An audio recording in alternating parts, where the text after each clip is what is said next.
Welcome to Kids Planet. We're so happy you're here with us today for our final episode of In the Beginning. During this series, we invited some very special friends to join us each week. So remember, keep an eye out for some more Minions today. And then next week, we'll be kicking off a new series. Well, Kids Planet, that's all I've got for you today. So now it's time for you to head over to the lab once again. Hello, Kids Planet. I'm so happy to see you guys today. I've enjoyed this fun-packed series so much, and I hope you have too. We're sad our time together has come to an end, but we have some exciting experiments for our final lesson together today. Intern! That's odd. Well, maybe he didn't hear me. Oh, intern! Oh, is that so? Well, I have just been informed that apparently intern has taken the day off. Thank you, Minion! Well, I suppose we best get started on today's experiment so that you all can start decoding what the final piece of the puzzle is that you'll be reading about from the creation story today.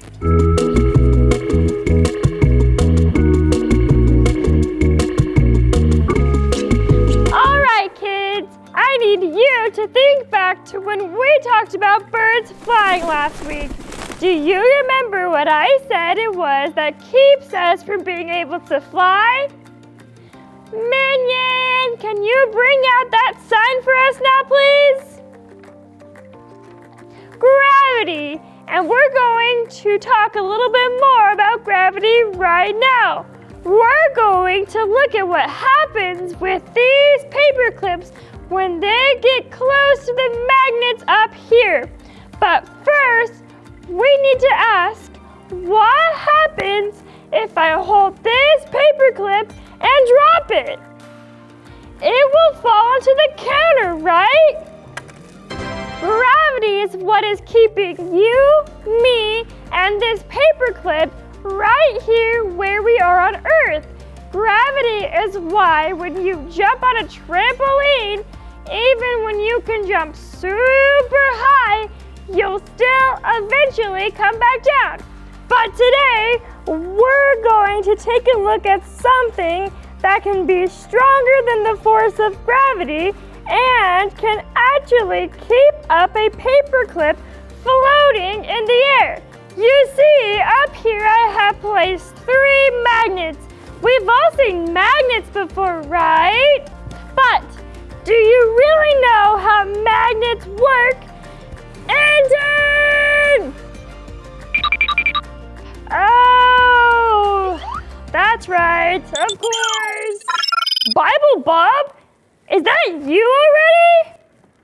Oh, hi Minions, how are you?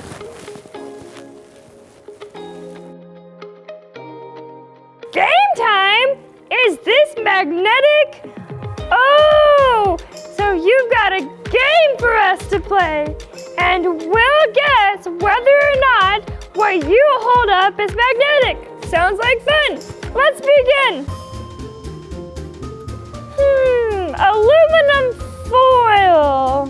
Let's think. Oh, this Minion says no.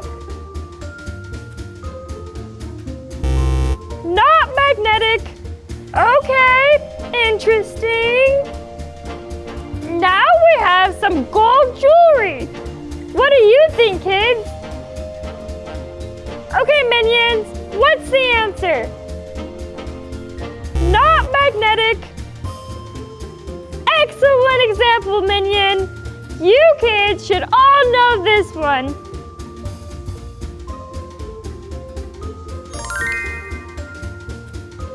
All right, Minions, I think we have enough time for just one more. What do you have?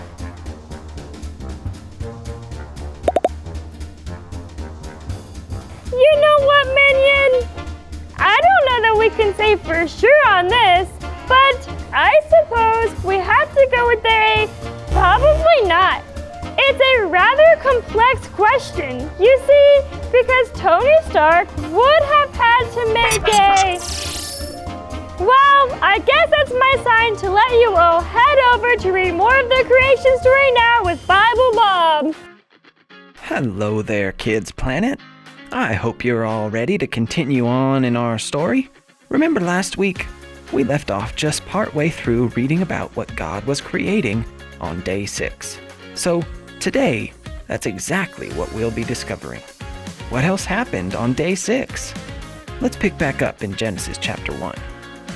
Then God said, "Let us make human beings in our image, to be like us. They will reign over the fish in the sea, the birds in the sky, the livestock, all the wild animals on the earth, and the small animals that scurry along the ground." Wow!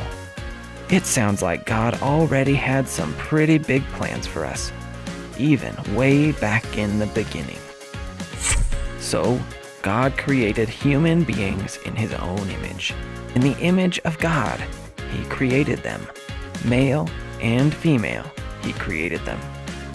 Then, God blessed them and said, "Be fruitful and multiply. Fill the earth and govern it.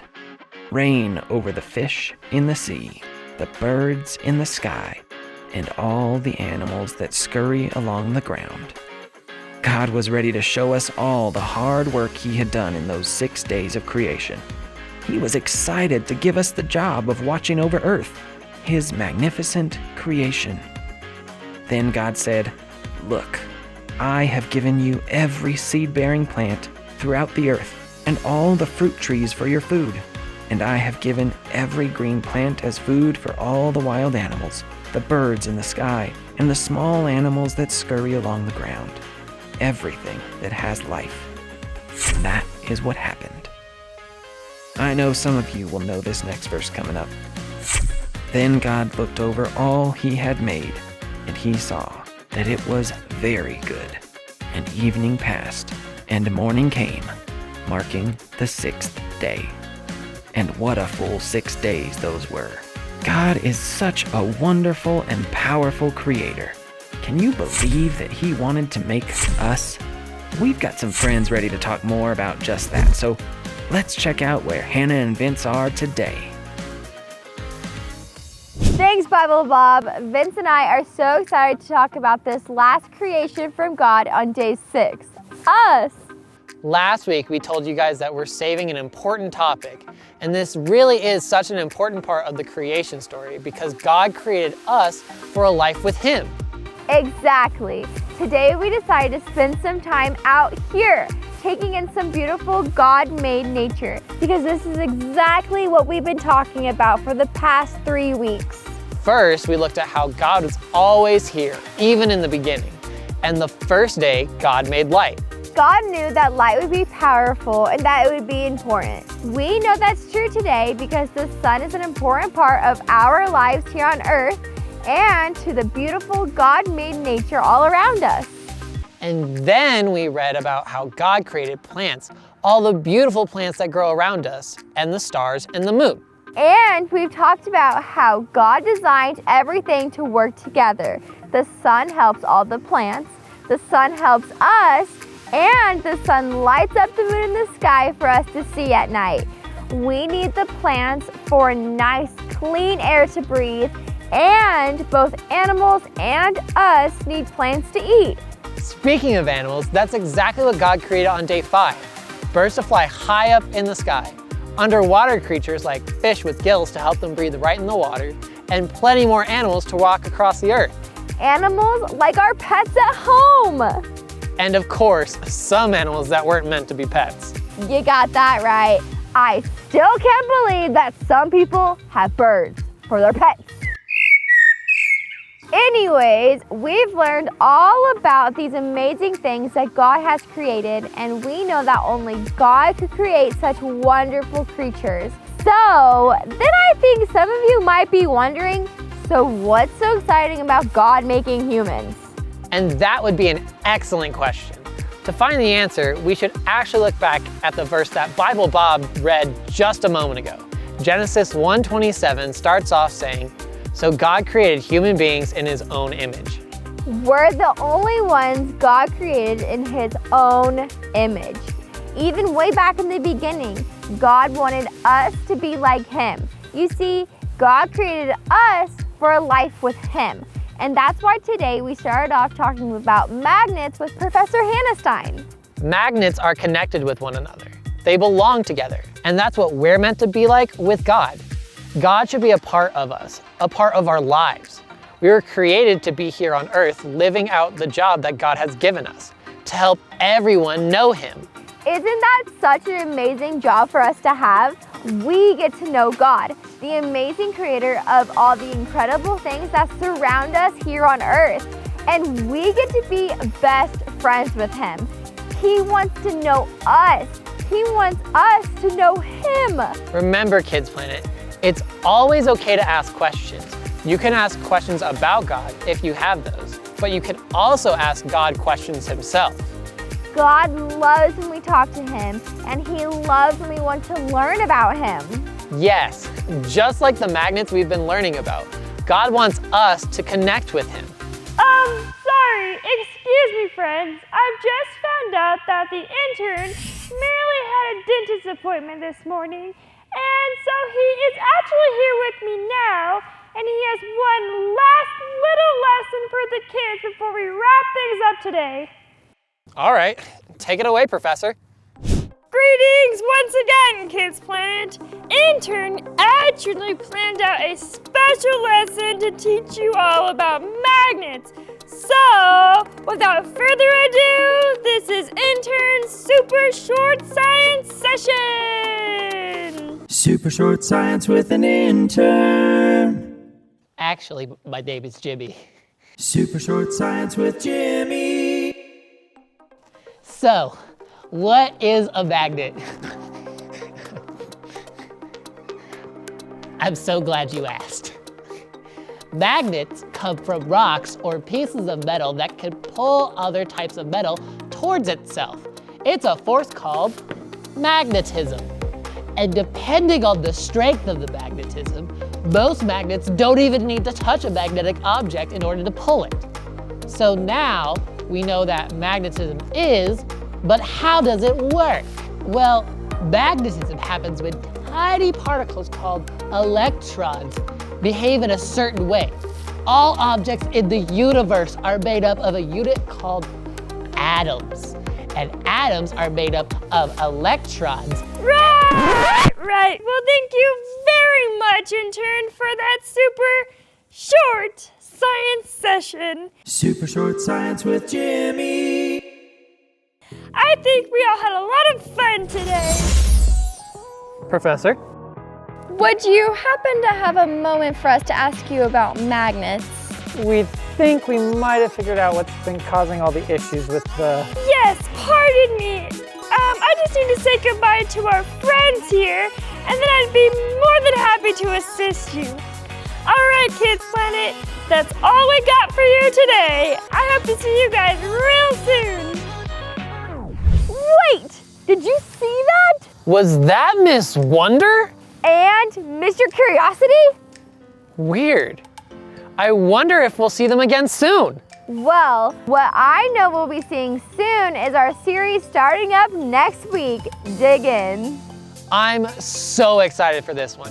Ever since I was a little kid, I loved learning all about fossils and things that happened a long, long time ago. It's going to be awesome, so make sure you join us next week as we start our new series. And make sure you invite a friend to come along and check out Kids Planet for a chance to win some extra Cosmic Cash. I can't believe we're already done with this series, Hannah. I know. We've learned so many amazing creations God made in just 6 days. And the best news of all is that God created us because He wanted to be a part of our lives. He loved us so much and He wanted us to have a relationship with Him. We can grow our relationship with God by going to church, praying to Him, worshiping Him, and reading His Word. And no matter how long we've had that relationship with God, we should always want to keep learning about Him. Great point.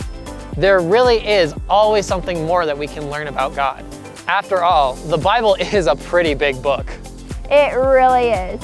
All right, Kids Planet, we'll see you next week as we talk more about the Bible and learning about God.